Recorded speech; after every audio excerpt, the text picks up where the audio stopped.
నమస్తే.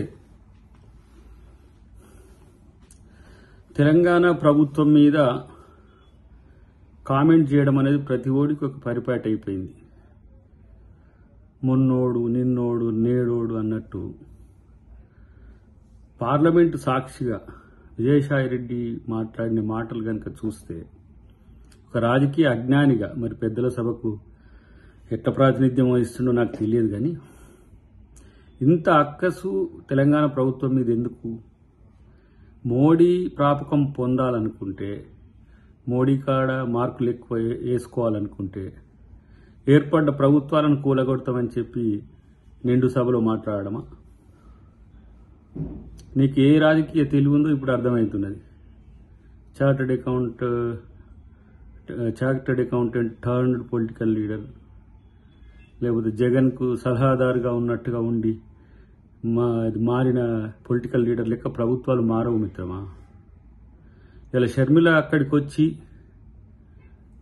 కాంగ్రెస్ను బలోపేతం చేయడం అనేది నీకు నచ్చకపోవచ్చు, అందుకనే కాంగ్రెస్ మీద అక్కసు వెళ్ళబుచ్చుకుంటున్నావేమో.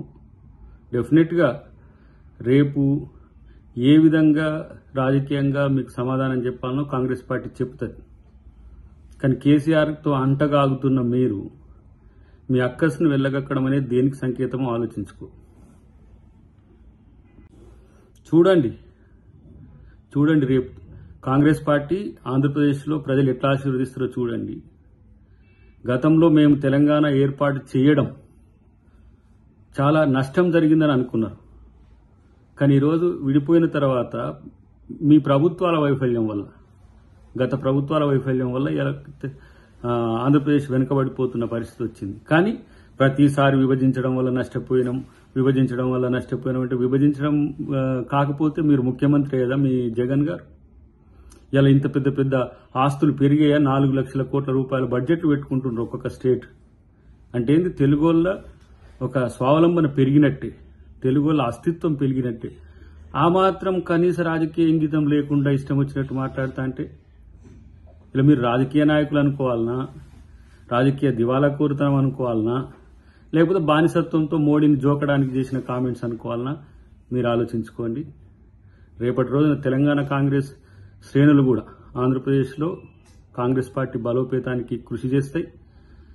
ఆంధ్రప్రదేశ్ ప్రజలకు కూడా మా విజ్ఞప్తి ఏంటంటే, రేపు కేంద్రంలో మేము అధికారంలోకి వస్తే డెఫినెట్గా ఆంధ్రప్రదేశ్ బాగు కూడా మేమే చూస్తాం. తెలంగాణలో ప్రభుత్వం వచ్చినందుకు కూడా మీకు సమస్యలు రాకుండా చూసే బాధ్యత తెలంగాణ ప్రభుత్వం రేవంత్ రెడ్డి గారు తీసుకుంటారు డెఫినెట్గా. కానీ ఇలాంటి విజయసాయి రెడ్డి గారు లాంటి వాళ్ళు ఇంకా ఎల్లయ్య మల్లయ్య పుల్లయ్య చెప్పే మాటలు పట్టించుకోవద్దని చెప్పి మేము విన్నవిస్తున్నాం. రేపు ఎన్నో రోజులు జరగదు మీ వైఎస్ఆర్సీపీ ప్రభుత్వం అక్కడ అని కూడా మేము కామెంట్ చేయాలన్నా? అది చేయడం రాజనీత? ప్రజలు ఎన్నుకున్న ప్రభుత్వం 5 సంవత్సరాల పాటు కొనసాగాలని ప్రజాస్వామ్యవాది ఎవడైనా కోరుకుంటాడు తప్పితే మీ అవసరాల కొరకు, మీకు కేసీఆర్కున్న సంబంధాల కొరకు ఎంతో బాధపడుతున్నట్టుంది కాంగ్రెస్ పార్టీ తెలంగాణలో వచ్చినందుకు. మీలాంటి వాళ్ళందరూ కూడా ఇలాంటి పైరవికారుల ముచ్చట్లు, లేదంటే ఏదో లెక్కలు చేసి ఎక్కాలు చేసినట్టు ప్రభుత్వాలు ఉండవు. అన్నిటికంటే ముఖ్యంగా మీకు ఒక సమాధానం చెప్పాల్సిన అవసరం ఉంది.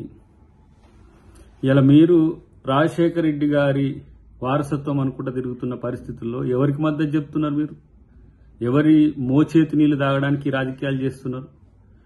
మోడీ దగ్గర అంటగాగుతూ, మోడీతో సెయిల్ అవుతూ ఇలా కాంగ్రెస్ పార్టీ విమర్శించే స్థాయి మీది. కాంగ్రెస్ పార్టీ త్యాగాల ముందు ఇలా మీ బతుకు ఉన్నదంటేనే కాంగ్రెస్ పార్టీ పుణ్యమని, రాజశేఖర రెడ్డి గారి పుణ్యమని. సొంత తల్లిని చెల్లిని ఆదరించలేని మీరు, మీ ప్రభుత్వమేమో కలకాలం నిలవాలన్నట. సమాజాన్నంతా ప్రేమించే కాంగ్రెస్ ప్రభుత్వమేమో కూలిపోతుందట. తస్మాత్ జాగ్రత్త. ఇలాంటి పిచ్చి పిచ్చి ప్రేలాపనలు పేలకండి విజయసాయిరెడ్డి గారు.